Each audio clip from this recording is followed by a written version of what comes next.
Thank you, everyone, for joining me today on Drum Circle News. We have a very special episode here with Kaylee Conlon. She's a National Geographic explorer.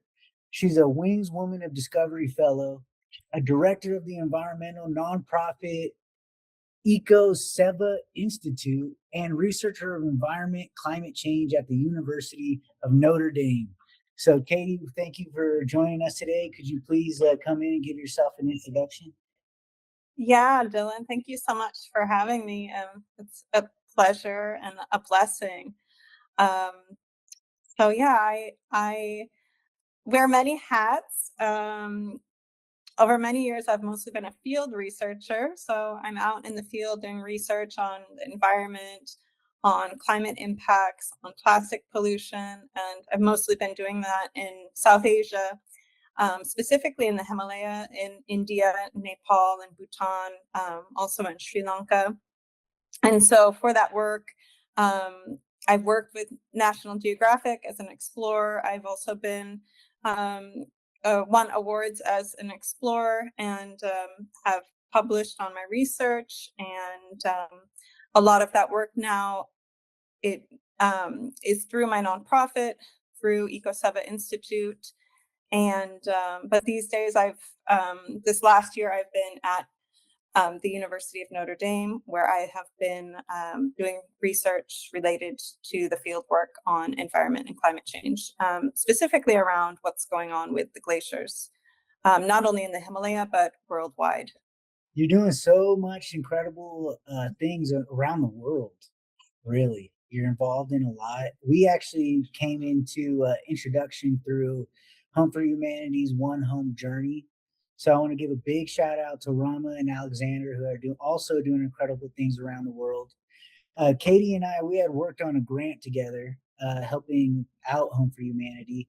And hopefully that project happens. It's a Nat Geo videography. So everybody send prayers and good energy towards that. Could you explain real quick, what does it take to be a Nat Geo explorer? Whew, that's a big question. Well, if you look on the Nat Geo website, you can see some things about like the mindset of an explorer and kind of how explorers operate in the world. But you definitely need to be curious and need to be intrepid and have some big and bold ideas related to what's going on in the world. So being connected to especially global environmental change, or kind of just what is happening on the planet, and then kind of trying to bring that vision to a larger audience. That's really what they look for. I think that's definitely what Rama and Alex are doing with Home for Humanities, having a big, bold vision. Speaking of big, bold vision, we're specifically here today to talk about the prophecy of the Eagle and the Condor, and its connection to the prophecy of the Condor and the Guacamayo. We will get into that, but could you also explain, what is the Wings Woman of Discovery? Yeah, that was connected to my fieldwork in the Himalayas. So over the last several years, I've been looking at the firsthand impacts of climate change to the indigenous communities, specifically in the Indian Himalaya. And this has involved several long distance treks over the summers. And so for these expeditions, Wings supported me for this field work. The Himalayas, what was that like? Did you see the snow Bigfoot? The Yeti. Yeah, they're supposedly up there. I haven't seen them, but I've heard lots of stories about them. Oh man, what about a snow leopard? I have not seen the snow leopard, but I think that the snow leopard has seen me. I had one of the times when I was trekking by myself, I was almost at the top of this ridgeline pass above 5,000 meters, and it was just, there's something about being at altitude. It's almost like you're kind of under the water. You can have this kind of like timeless space about you, and it was completely quiet. And I was approaching the ridge line. I couldn't hear any birds. There was no wind. I didn't see anything else. And then at one moment, there was this very decisive rock fall. Like almost, I thought it like almost like when a cat like deliberately knocks something off, of a shelf or something. Yeah, I have a cat for sure. They'll smack the glass of water off the table or whatever else. Exactly. So, and I was by myself, very far from any other humans, and I looked in the direction of the rock fall. There weren't any blue sheep, there weren't any ibex, there was no other animal that was up there. And so I took it as a sign that the snow leopard was watching me. And I just I said a little prayer. I said, I'm your friend. I'm here in your territory. Thank you for letting me pass. And I continued on my way. But I took it, and it was in an area that the snow leopards are really prevalent. So I think the Mm. cat was watching me, but he or she let me pass. How big are the teams that you usually travel with? We're usually very light. Um, so usually two or three other people. Um, and that makes it feasible to go to these. I mean, one, it's not easy. Most of the trekking is above 5,000 meters, so to be doing that day in and day out, not everybody can do that. And several of the treks, we're just going alpine style, so we're carrying all our gear, we're carrying any camera, like food, tent, everything that we need. So that level of fitness is also something that is, not your your everyday researcher can do. It takes a different kind of level of commitment to go to these areas, and it's great. I work with all Ladakhi folks for the most part. Some students. I mean, I try to bring on as many people as I can. So in some of the cases, like I have additional team that are not trekking to the village, but we're doing other kind of storytelling and filming and interviews in villages that are easier to get to. So I have people that come on board for translation and for filming and for additional things related to the project. I've been working in northern India for the last 8 years. I'm usually there every summer. So I have a lot of really um, I've built some trust in the community, and I've built some very deep connections. So that's allowed me to go forward with this work um, and to do things that I think are very beneficial for the community there. So when you're traveling around as an explorer, uh, you're usually meeting with indigenous or local natives to the area wherever you are around the world, right? Yeah, Could completely. you could you speak on the different groups that you've met with and A lot of the communities that I'm visiting, they're the Ladakis that live in the high mountain areas. And you can imagine the communities have been living in these regions for centuries, and they've just there are communities that are even as small as a few households. You can follow up the waterways, and there are people living in all these far flung areas. Um, some of the most resilient people on the planet, like how people have figured out how to eke out a life in these areas that are so remote, that have such a short growing season, for them to grow their wheat and the barley that they need for the long winters. It's really a tragedy, because these areas are also some of the first areas in the globe to be hit so strongly um, by the climate as it's changing, and which is directly impacting the glaciers that these communities rely on. Um, Most people don't realize that the high mountain areas, not only in the Himalaya, but we think about the Andes and the Alps and tropical glaciers. The high mountain areas they act as reservoirs for the people that are living down below them. And so, especially in the Himalayas, so many communities are directly glacier fed. So when that the glaciers retreat, those communities can no longer live there. So they're already living in this very fragile existence, and then now adding this water scarcity and water variability that's happening, because sometimes they get too much water, sometimes they don't get enough. And what's really important is to have the proper timing of the water in the summer growing season, so that they can continue to grow their staple foods in that window while they still can. Um, and then not only is it impacting the farming, but we see that the water variability is impacting the wild herbs that they're using. Like there's still so many people in this region that are semi-nomadic. So they're going in the summers, they're going to the high pastures with their yaks and with their goats.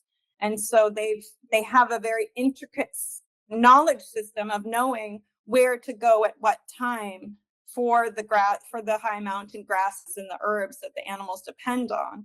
But as the climate is shifting, in some of these valley systems, the watersheds are drying out. So they might go to a region and then realize, oh, there's no longer water here. There's no longer the grasses. So kind of the rotation of where people can go, and just the knowledge that has allowed people to stay and live and thrive in these areas is really getting upended right now.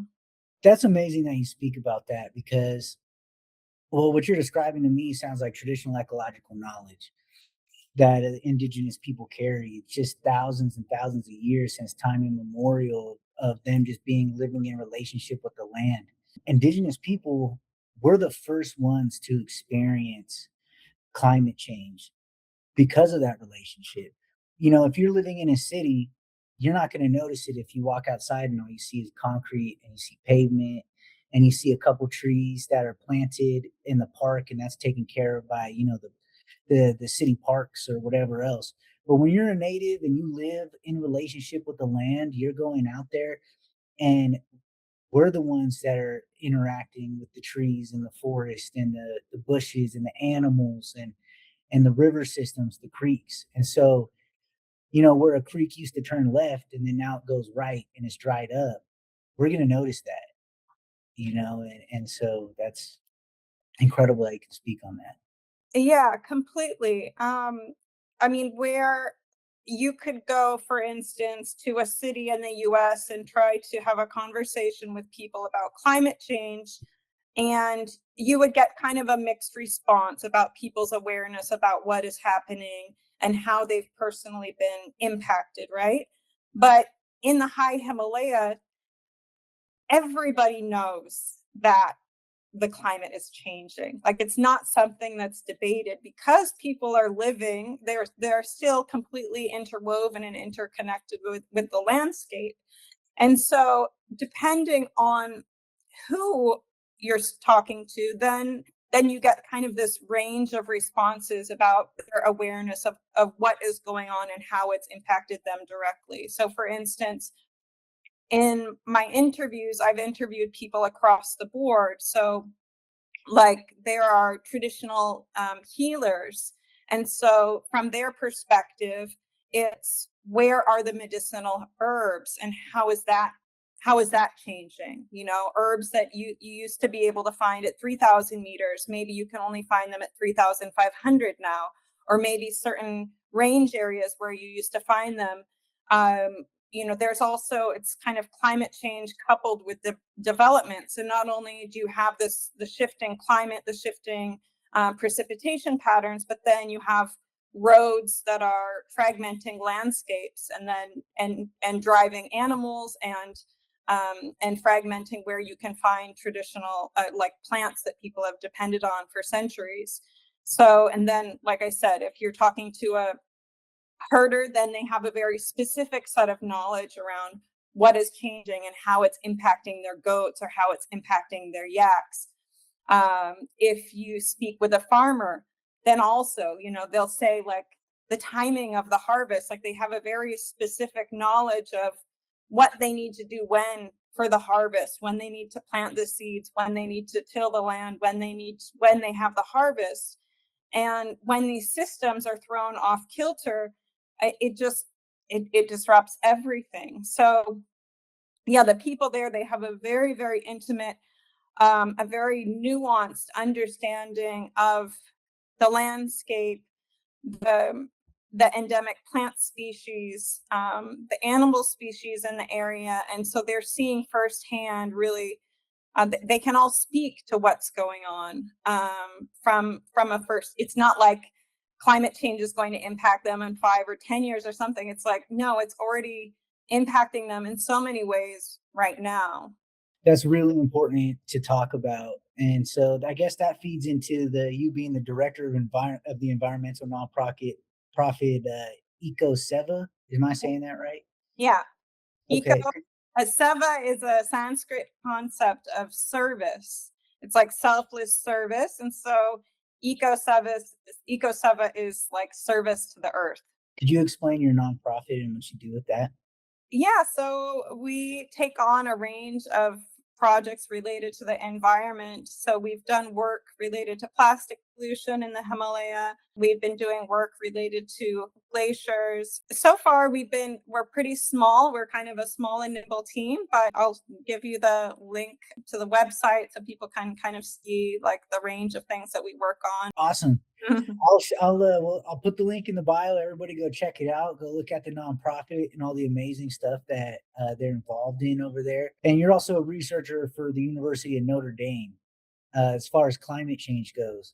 So that actually makes me really happy to hear that we have people with your perspectives in these universities actually presenting that and then having that connection to indigeneity and our perspectives, because that shows, at least it lets me know and it lets other native people know that we are being kept in mind. You know, because when you look at like what's actually on the news with people who are setting policy or not setting policy when there should be policy set, and you're like, what the heck is going on? Why do you only care about economic development? And and so really when you come down, we want to know that the people who are actually doing the critical thinking behind it and who are actually so the ones that are informing the politicians, we at least know at the base, at the root of it, like researchers are at least taking us into consideration. Whatever happens above, that's out of your control. But so yeah, could you maybe tell us about one of your major research projects you've done with Notre Dame? Yeah, and I'd also like to just say thank you for that reflection because it's not easy. Like I myself, as both a woman and as somebody in that's in the university setting, that's in formal settings, I there are already obstacles that are there, but then if you're presenting often like alternative frameworks for looking at things, alternative worldviews, you're always kind of swimming upstream a little bit. So it's nice to hear your appreciation, and it also gives me a little bit of you know courage because it's not easy to always be like the one that's presenting a different way of looking at things. But in my own personal journey, I think that was a big part of the consideration for me to get a PhD because I thought, okay, I want to continue to be able to share what I have experienced in the field and to share these alternative different perspectives on kind of the global issues that are going on right now.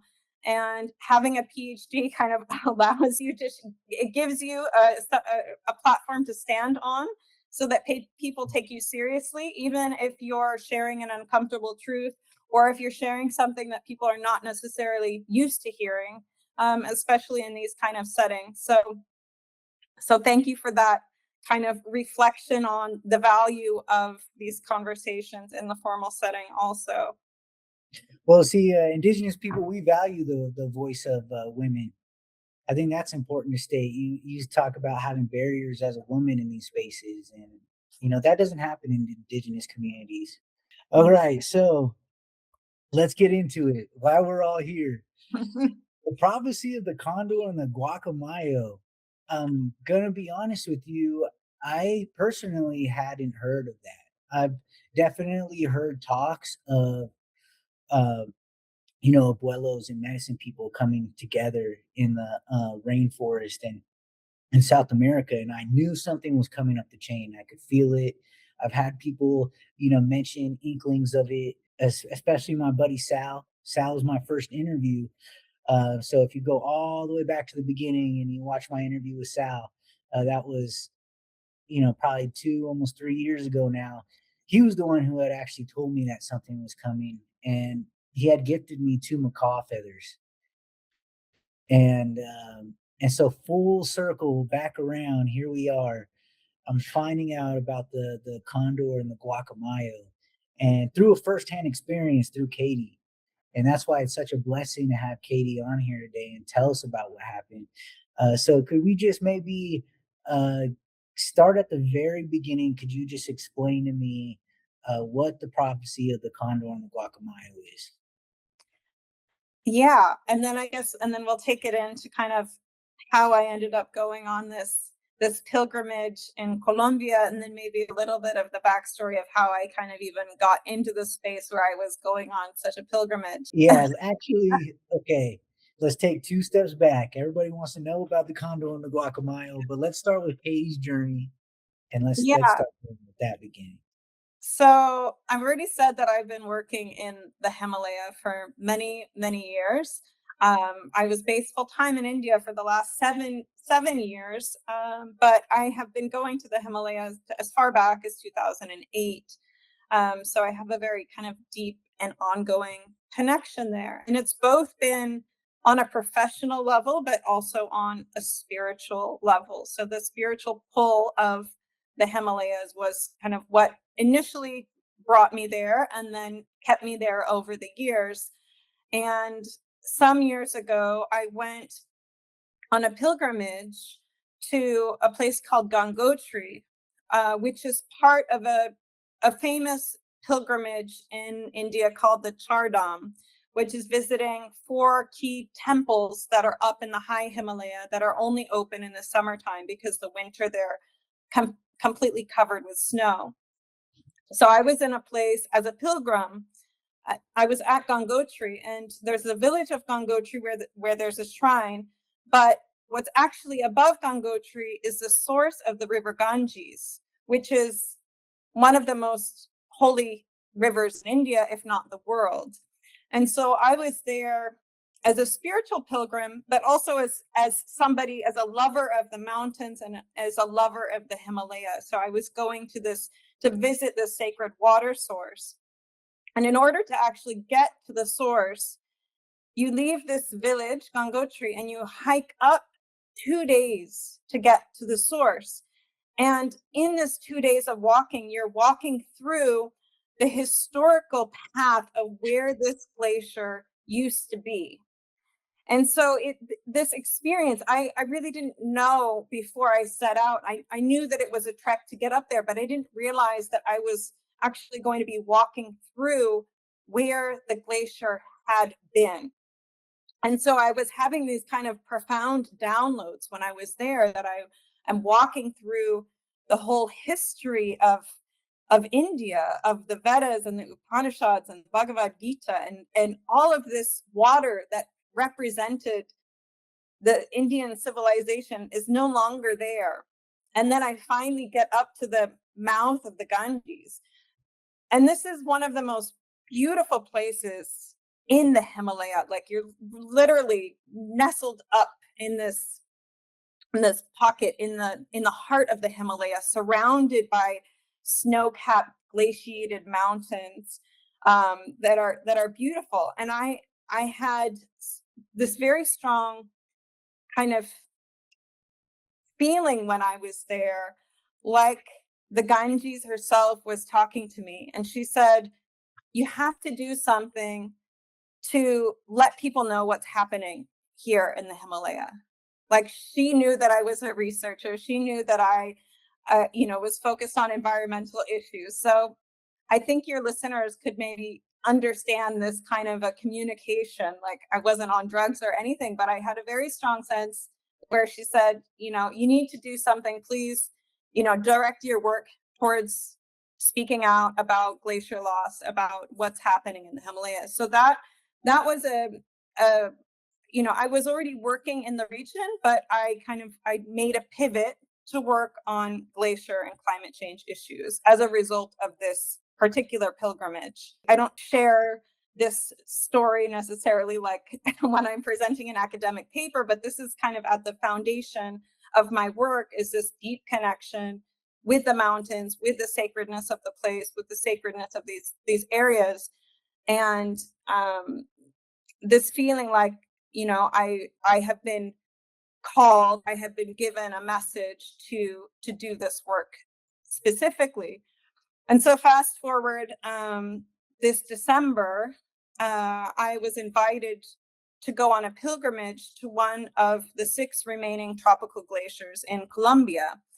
And so it was a visit to the glacier, but it was also a visit with indigenous elders from Colombia.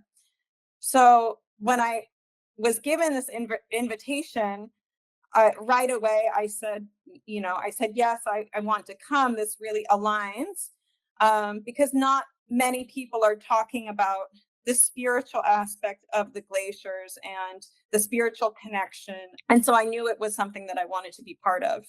What an incredible journey. What a blessing to be a part of that. So, where is the geographic location of where the two abuelos met before traveling up?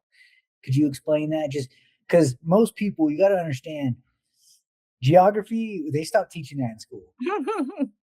Okay, so you put up a map, most people have no clue like where you're talking about. So just so we can get a visualization, um, where is this location? Yeah, so this the glacier that we went to is in the indigenous language is called Poleca Casue. In Spanish, it's called Santa Isabel, and it's in the Los Nevados range in Colombia. And it was outside of a town called Pereya. So you can look for where Pereya is on the map. And that is where the two elders first came together, and where our group came together to start the pilgrimage to go up the mountain. And so one of the elders was from the Amazon. His name is Dario, and he is an active representative from the Amazon region in governance affairs. And he's maybe somebody that you want to have come on for a discussion in the future, although he only speaks Spanish. But I heard through conversations a little bit about the governance structure that they have for the indigenous communities in the Amazon in Colombia, and it's very compelling. They have they have gained a lot of rights in recent years, where they almost have an autonomous governance system, or like a parallel governance system within Colombia. So that might be something interesting you want to talk with him about. So I'm sorry. his name is Dario. Dario is from the Amazon, or he's Yeah, from Colombia? he's Okay, from the Colombian Amazon. the Colombian Amazon. Okay, Yeah. there we go. So if you look on the map of Colombia, there's an area like in the very far south center, and it overlaps between Peru and Brazil and Colombia. And maybe Mhm. I don't think Ecuador touches there. I should probably look at the map, but I know there are several countries that there's a confluence of the Amazonian region and the countries, and then the indigenous communities that live in that area. And you can only get there from flying, and then most of the communities are like multiple day boat trips deep into the jungle. So there's one hub that you can get to by flying, and then from there people are living very remotely. So Dario's from that region, and it's very far from the glaciers, and it's not a glaciated region. So it was a very big deal for him to be able to come up and visit the glacier. And we were told that it was the first time one of the elders and the representatives from the Amazon had actually gone up and visited a glacier. So we had the Amazonian representative, and then we had Abuelo, who's from the Muica tribes, and their historical range is more near Bogota, and they're more of a high altitude tribe. So these are two different tribal group representatives that came together. This is where they told us that actually before the Eagle and the Condor, they said that the Guacamayo and the Condor need to come together. And the Guacamayo is a kind of parrot. So that's represented by the Amazonian peoples. and the condor would be represented by the Muisca. So they said that the Guacamayo and the condor, the tribes within Colombia and the tribes within South America, need to come together before this broader prophecy can happen. So this trip represented this coming together, and it was the first time that the condor and the guacamayo had come together on a sacred pilgrimage to visit one of these last remaining tropical glaciers in Colombia. So that was the prophecy that came together, and that was the significance of this trip.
Okay. So you guys come together Uh-huh. and you travel up this mountain. That video is Abuelo with the rattle. That's Dario. No, Abuelo. That's Abuelo. Abuelo. But Dario's in that van, but he's you don't see him in that video. But yeah, he's in that because we had a few different vans of people, but I was very fortunate that I was traveling with Abuelo the whole time. Yeah. And where's Abuelo From near to Bogota. Bogota. Okay. Yeah. I'm just trying to keep track for everybody there and everybody listening because we're talking about a lot of different locations, and so that way everybody has an understanding of where all of this power and where all this prayer is coming out of, and that way we know which leaders are a part of that. It's really important to state that. So you guys are traveling up this mountain. Tell me about the trip all the way up? What is that like? Yeah, so it was very beautiful, because I think it's very rare, especially in this modern day and age, for people to come together with a sacred intention. Not just going and visiting a place, but to come together with a sacred intention and to be starting out the journey with prayers and with intention and with offerings. So actually, before we even got to Pareja, Abuelo wasn't with us, but Dario was with us in Bogota, and we had even the first morning we started out. So the offering that I brought some of this. I had some of the water that I had collected from the source of the Ganges.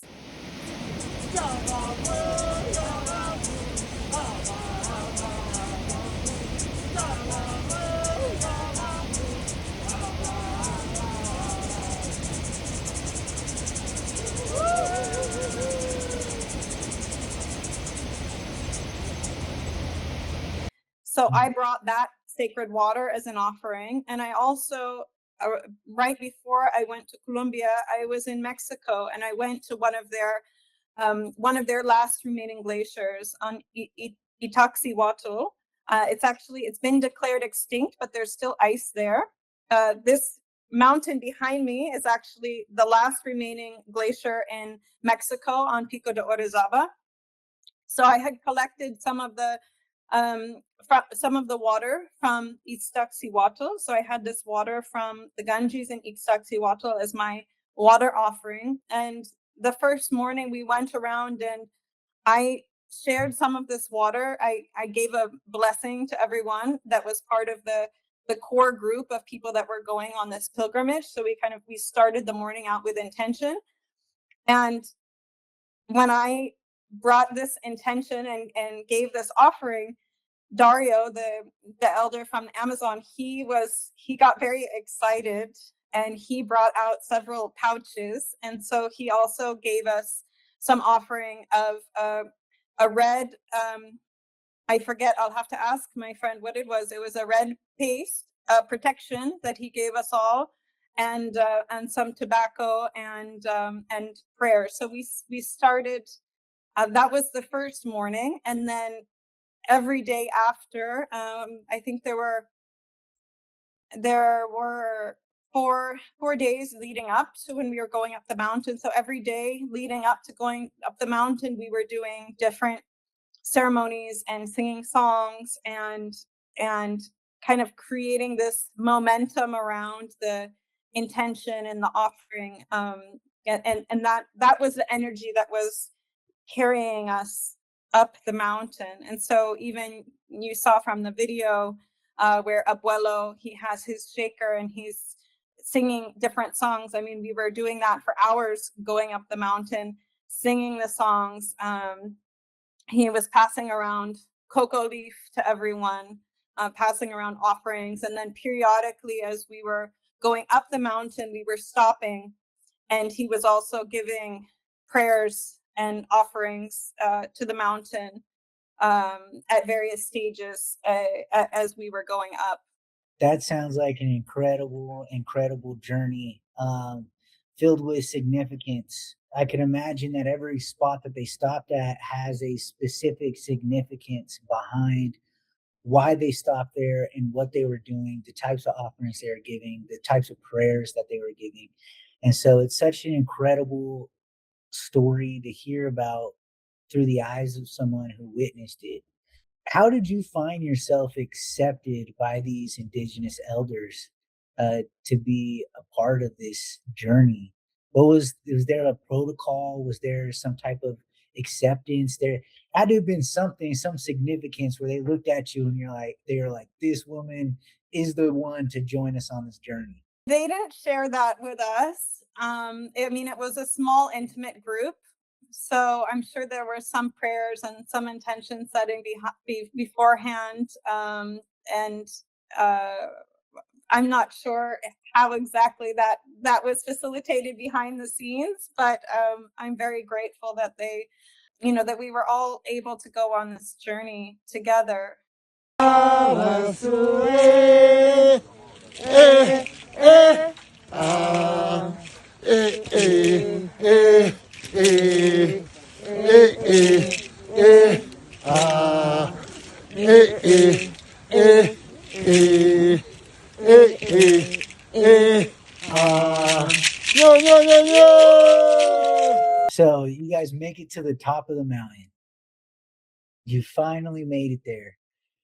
What is the feeling once you step out the doors of your vehicle? In order to make it up to the glacier, we had to be up at 2 in the morning. We were staying at a refuge, a park refuge that was up already on the mountain. So that allowed people to get a little bit of acclimatization because the glacier was at almost 5,000 meters, which is quite high. And there were several people in our journey, including Dario from the Amazon, who had never been up to that height. So when you sleep at a little bit higher altitude, that helps people's acclimatization. But we still had to get up in the middle of the night, and we had to drive about 45 minutes to get to the start of the trail to go up. And then at the start of the trail, we were doing a lot. I think I sent you some videos of this. We had several rounds of song also with Abuelo, which was really wonderful and really kind of set the tone and kind of, especially I think a lot of people were sleepy. So to have a lot of song and chanting and songs that we also, as we were chanting them over the days, so we kind of knew them a little bit more than, say the first day. So it was really encouraging and a warming feeling to start in the middle of the night with these prayers and intentions for setting off. There were 20 something of us that were going up the mountain, so we were a little bit staggered. And then part of the night we're hiking in complete darkness with our headlamps, so we didn't necessarily know the terrain that we were walking through. So it was really interesting actually on the way back down from the glacier to see the Paramos area that we were walking through. And the Paramos is it's a ecology that is found only in Venezuela, in Colombia, and Ecuador, and it's a high altitude region that's between the glacier and the forest area. And so there's a specific kind of plants and flora and fauna that live there. So we were hiking through very beautiful terrain, but we didn't know it because we were trekking at night. And so for myself, I have a practice from all of the years in India where when I'm on these long treks, and especially when I'm making a pilgrimage, I'm going through prayers, like mantras in my head. So that was my, I'm not saying them out loud, but I go through, I just kind of hike with the mantra.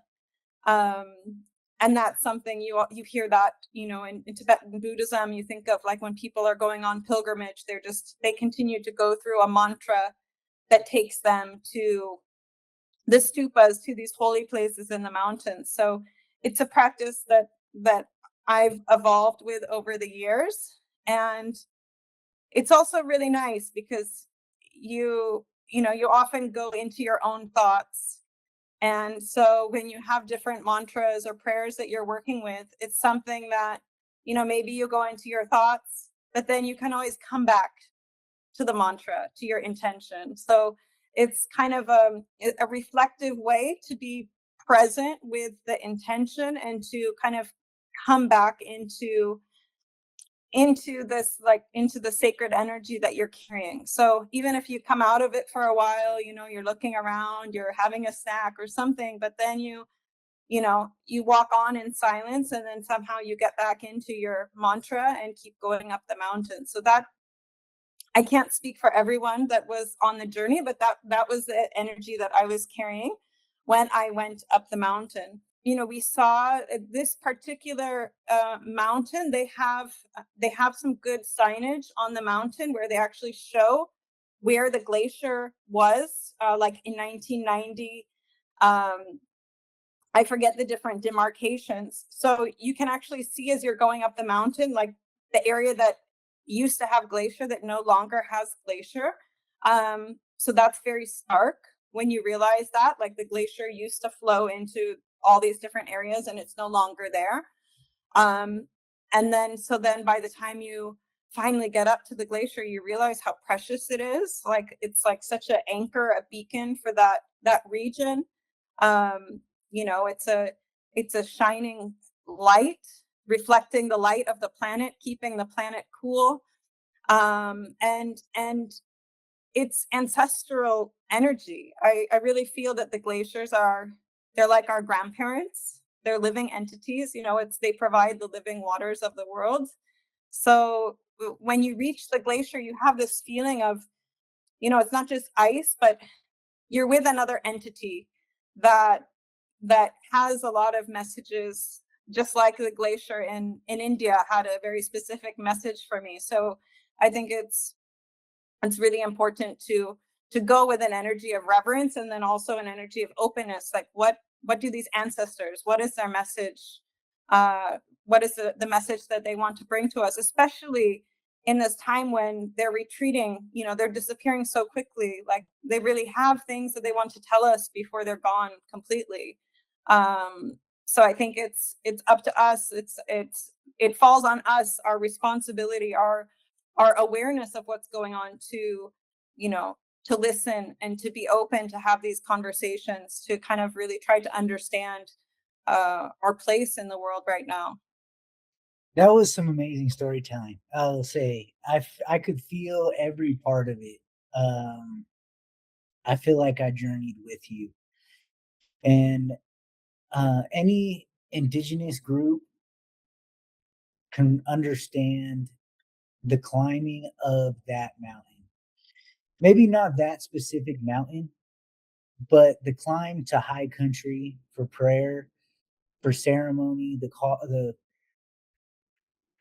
even the foundational Black American community has this symbolic of the rock, and Native communities, Indigenous communities of the mountain and the journey.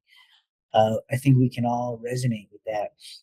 Anyone who has that deeper spiritual connection to something higher outside of a book, but to the actual energy that you speak of when you say you went there and you felt the energy of it, and it was different from the energy that you felt from a different place. That's that place-based traditional ecological knowledge, that time immemorial connection, and the fact that you're aren't indigenous to those lands, but those energies and those spirits have shown themselves to you is incredible.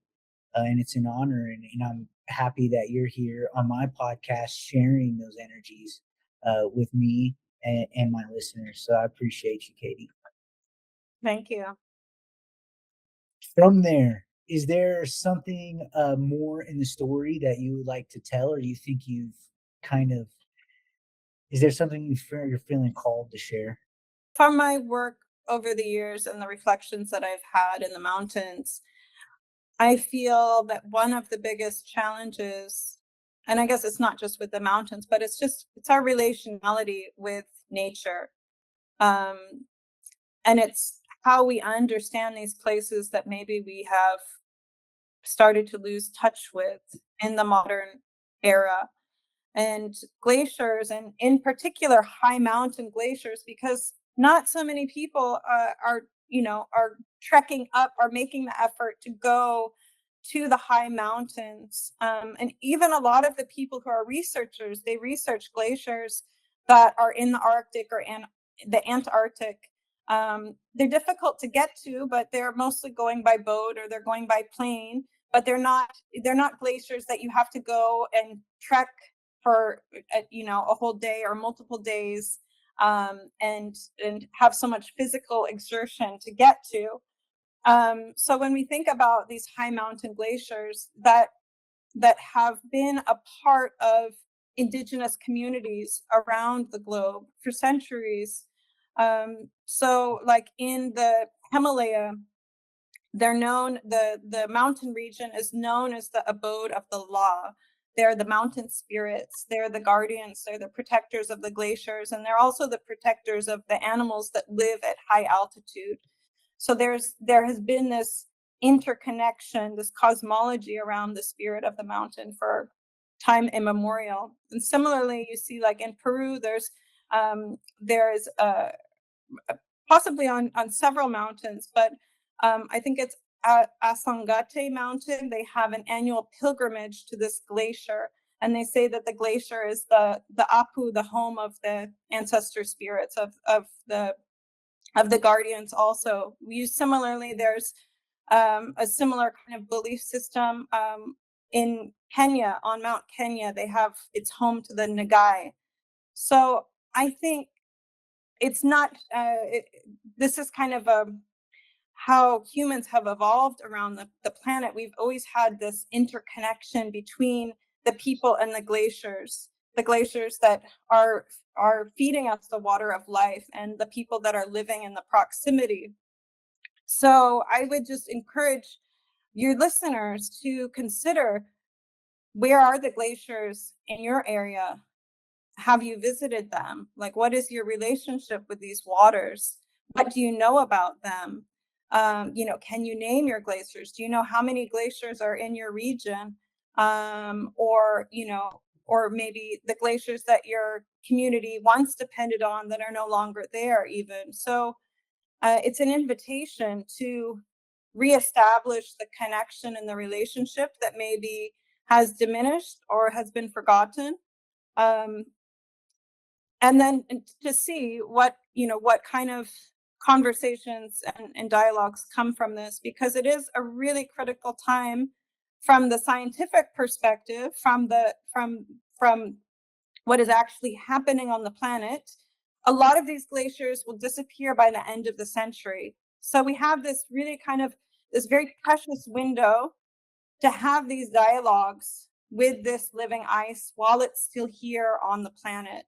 So that's the call right now. That's the hard kind of bookends of what is needed in this time is how can we remember these ancestors, the living ice? How can we understand what's going on, and how can we understand who we are as humans, our place in this world in relationship with the ice while it's still here?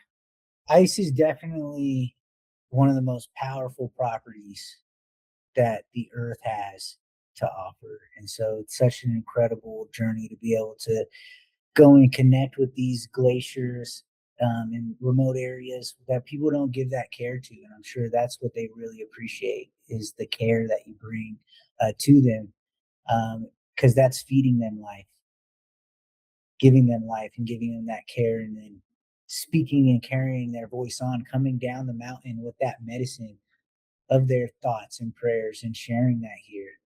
For all my people in Northern California, Mount Shasta does not have a glacier, and please do not summit Mount Shasta. I want to point that out. Do not summit Mount Shasta, especially if you're non-native. We don't non-natives, natives. We don't summit Mount Shasta. A lot of non-natives, the settler community, they love to summit Mount Shasta. It's a little disrespectful. Yeah. The country of Bhutan, they have outlawed summiting all of the mountains because they say that the mountains are sacred, and they don't want, even though that they're right in the area where summiting mountains is very popular, they don't allow it at all. So I really respect that. And yeah, you definitely do not need to summit mountains to have a relationship with the glaciers. You can watch them from a distance. You can go nearby, but you don't have to conquer them. You don't have to go on top of them. You don't have to have this. I mean, that's not the right mindset. But definitely approach with reverence and care and concern and interest, and understanding. I mean that we are the glaciers. We're 60% water. The water that's flowing through us at one time was in a glacier, and hopefully at some time we'll go back to the glacier. So I think we're in this ongoing dialogue with the glaciers, whether we know it or not.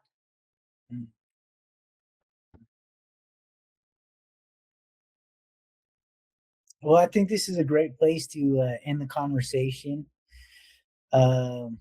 I think we've been talking for about an hour now, almost an hour, even though it feels like it flew by, to be honest with you. I feel like we could sit here and listen to your stories all day. Um, you mentioned maybe wanting to start a podcast. I recommend you should. I could listen in to your stories and all the different relationships that you have and the connections that you could build. I'd love to hear more about that. For anybody interested in Katie's amazing journeys and everything that she's involved in, I'll drop all the links in the bio. Please click on them and follow her journey. If you want to continue following my journey, please do so. Anyone who's came here through Katie's network. Um, I'm going to invite, I'll probably end up inviting them both up here to Yurok country.